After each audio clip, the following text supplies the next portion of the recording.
Daylight to all.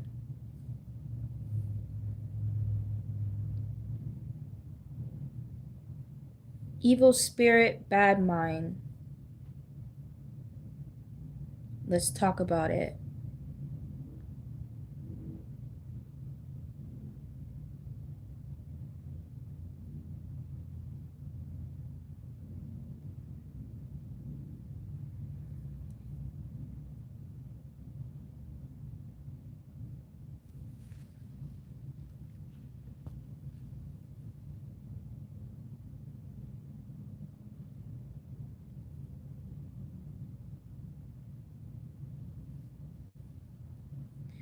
Why I take time off is to receive peace. Something that now seems to be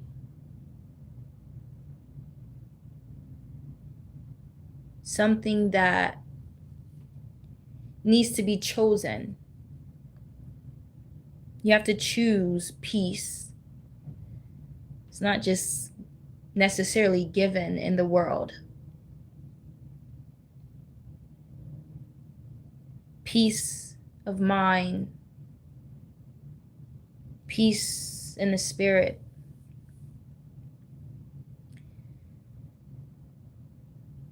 But is there peace in the world? Is there peace in others? Who knows? But at least when I take time and I feed myself with peace,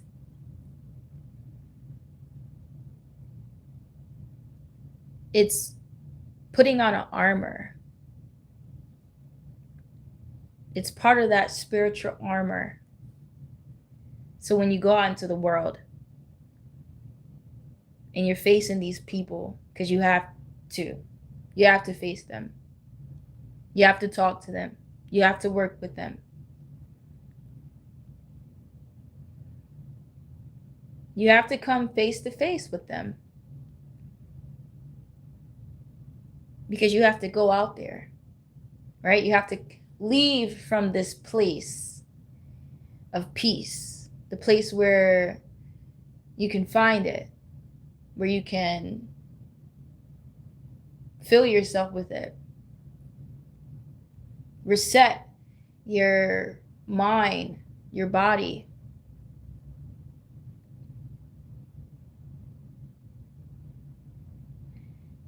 And then when you go out there and you face a person with evil spirit, bad mind, the first thing is you notice it instantly. It isn't hard to read a bad mind, evil spirit. That's just what they are. That's what they read. And you find that you have this armor, this power, this defense against all things that can wage war against you, that could try to penetrate you and change you, change the way you feel, the way you think, the way you're walking, just in that day or in that moment. Because think about it, some of us have our days when we're a bit more sensitive, a bit more low. Maybe we didn't have time off from work or time away from certain people or certain places that drain us, that take away our peace. So not having that defense and that armor spiritually, not being able to reset for a consistent amount of time to achieve that full defense, that full blockade, So that when you come up against them and you face them and you go back to these places and these people, even if you are a sensitive person, it won't shake you. You'll just see it, right? You'll just be able to see, but you won't feel it. You won't feel what it rubs off on a person, what it do to people, what it makes people feel, the spirit of a person,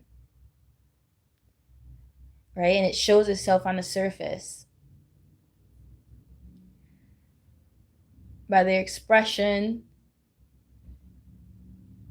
their body language, their tone of voice, and then how they say things and what they say when they could have said it in so many other ways. Being quick to speak, too, also doesn't help, especially when you have no peace. So,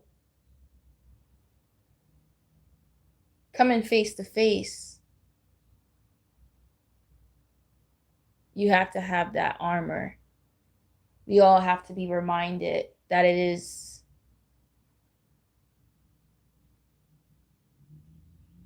the necessity of life to have a healthy, maintaining work life, family life, wherever and however you spend your time, wherever you go in life. Things will try to move you, shake you, right? Make you nervous. You start shaking, your knees buckling, your nervous system.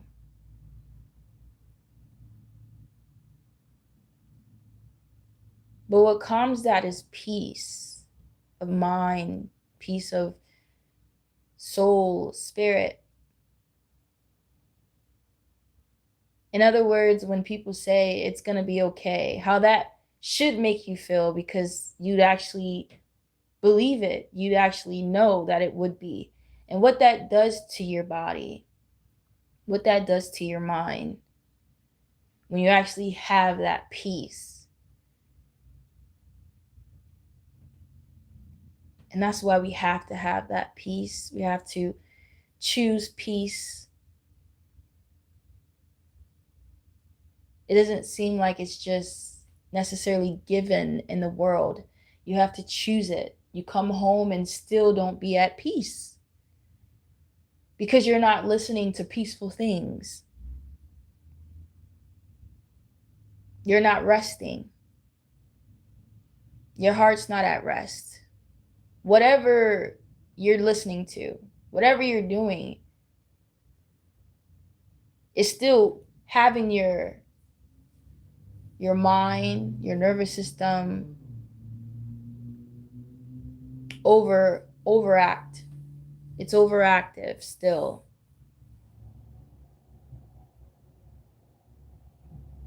When the body is and the mind is most at peace, it's when you're asleep. And then when you're not asleep, it's when you're just relaxed. And so if you are laying down, but you're watching something, or listening to something, or you're thinking of something that bothers you, and these are all negative things, the things that bother you negatively,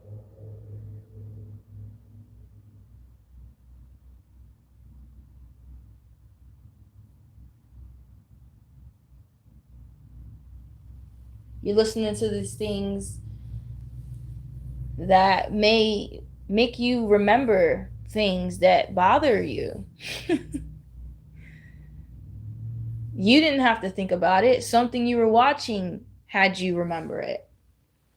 So everything that can bother you, but you're at home, but you're laying down and you're resting, but you're not at peace,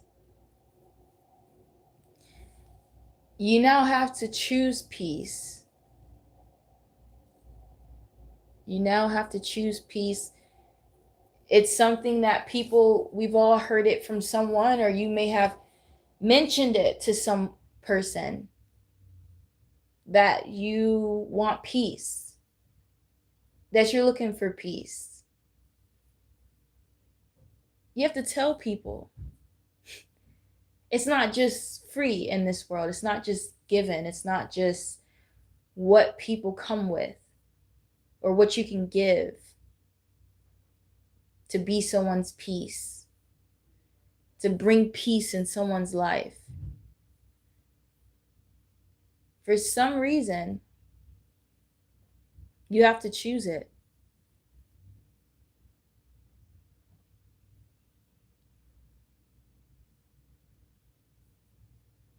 So when you come across evil spirit, bad mind, you see it. You're aware of it. And you know, in that split second, you can react and give them the energy and the tone and the body language just as they're giving you. But you stop yourself because you're at peace, you're calm, you can actually think. You've been in so much clarity for a consistent amount of time that you've just been in this groove, this path, this way. And you come back to this. You come back to that. You come back to these people, that person, that place. Ugh. Yeah. Outside of yourself, outside of your sanctuary, outside of what you choose, right? The people you choose to be around, the type of character that you would choose to let in your home, the type of women that you choose to be with, the type of man that you choose to be with. Yeah, you have no control in these places. So what do you need? You need the armor of peace. Yes. And we don't hear too much about it other than someone asking for peace. Okay, are you peaceful? Anyone can ask for peace, but are you peaceful? Because it's not that simple, right? You have to literally choose it. With all of these things that are trying to get in us, through us, change us, move us spiritually, and pouring out physically. We're starting to see it physically, but it's all spiritual. So it isn't so simple, understandable. But if you're gonna ask for peace, I hope that that person as well is choosing peace as well, rather than just asking it from someone. Because I can be your peace if I'm choosing peace. But are you choosing peace? Because it's a choice. That's what I'm getting at. It's an everyday choice.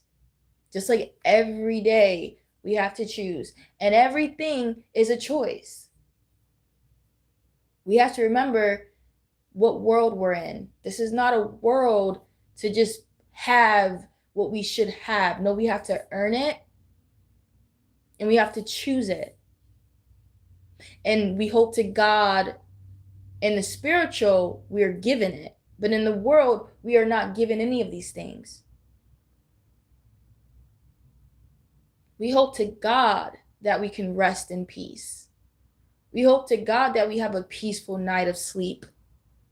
We hope to be given that. But is it guaranteed in the world? No, not at all.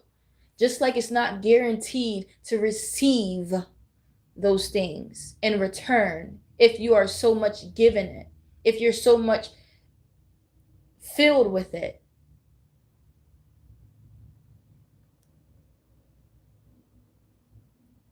And that's the thing. If you are so much filled with it and you have filled yourself with this, just like I've spent this time consistently in my sanctuary to build myself and what I can do, right? What I can control, what I know I need, what type of work I need to do for myself. Because I also have to do the work, right? God's not going to just do all the work. I have to do what I need to do. and what I can control. And so when you have chosen this peace and is filled with it, those other evil spirit, bad minds, you'll be doing them a favor even though you know they don't really deserve it, okay? They don't deserve it. That's why most of us instinctively want to just give them what they give us, because that's instinct. Like, okay, you're being kind to me, I'm going to be kind to you because I want to. It's easy. Just like if you're being kind of rude to me, it's so easy to be rude back because that's what you're giving me. Fear is fear. But, of course, the truth is God says you're better than that. You're better than them. Don't give them that satisfaction. So yes, fear is fear, but he says also turn other cheek. We're not perfect, so we're not going to do it, but at least we know that he's given us not even the cheat code, but he's given us the truth. He's given us the ultimate truth. Because you could say, oh, the truth is that fear is fear. An eye for an eye. Yeah. The scales equal vengeance is mine type thing. But remember, we have a God, we have a Father that will do all those things for us, right? He said, vengeance is mine. You don't have to worry about it. And that is what I want you to see. It's not saying, oh, what you're saying is incorrect. No, fear is fear. But when God says, no, I want you to turn other cheek. You know why? Because vengeance is mine.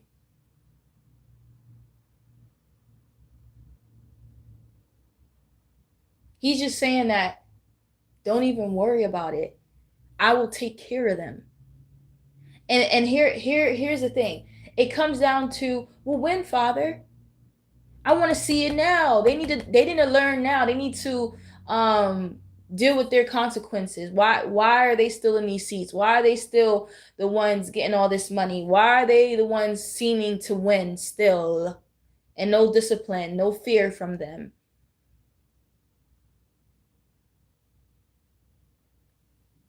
We're so much worried about, fairness. True. See, you see, it's still fairness, but we have a God. We have a Father that walks in front of us and is always going to be behind us. And shoot, some of us walk on the side of him, and we call him friend, master, Lord, king, and brother. All those things. But that's what he wants you to see. It's not saying, oh, why does he say turn other cheek and he didn't in that story, and you can do whatever you want to do. But you can't say that our Father did not give us the wisdom as a father, right? Because he's saying, I'm going to take care of it. So just turn other cheek. You know what I mean? Kill them with kindness, because that spirit feeds on vulnerability. It feeds on anger. It feeds on, remember, they're doing it for mockery. They're doing it to get a rise out of you.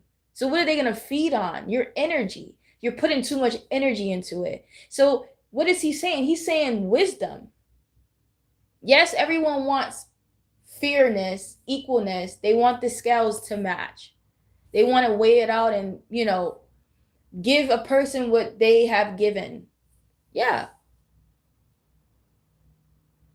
But we could be also giving them what they were expecting, giving them what they didn't deserve, giving them more than what they needed.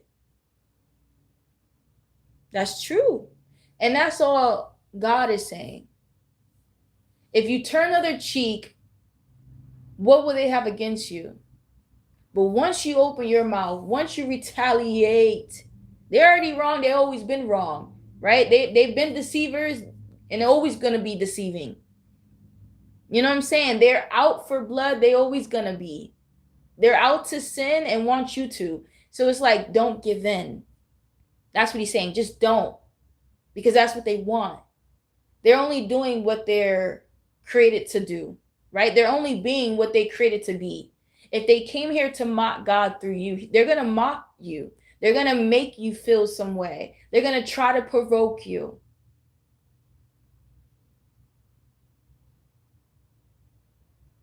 And it could be as simple as someone just having just not a good day. They don't have to be evil mind, bad. They don't have to be. They could just be, they could be us. That could be us. Just not having a good day. But it's still the same. It's still the same. And it becomes a maturity thing.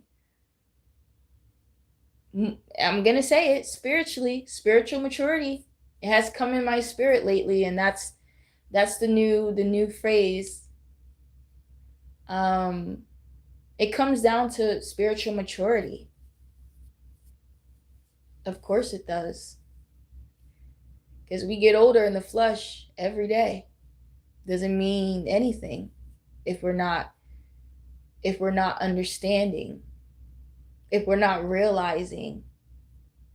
Like every time we give in, every time we retaliate, every time we give them a dose of their medicine, what are we really gaining? We're gaining the fact that we're putting out darkness because they put out darkness. We're giving them the darkness they gave to us. That's what they want. They're going to mock us through that. They're going to laugh at the fact. We're supposed to give them what they never gotten. We're supposed to surprise them. We're not supposed to be predictable.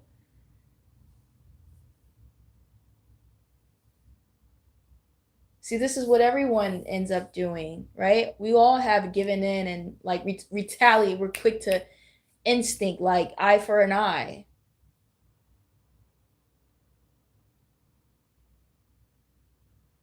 And there's a time for it. Self-defense. Someone putting their hands on you, you better defend yourself.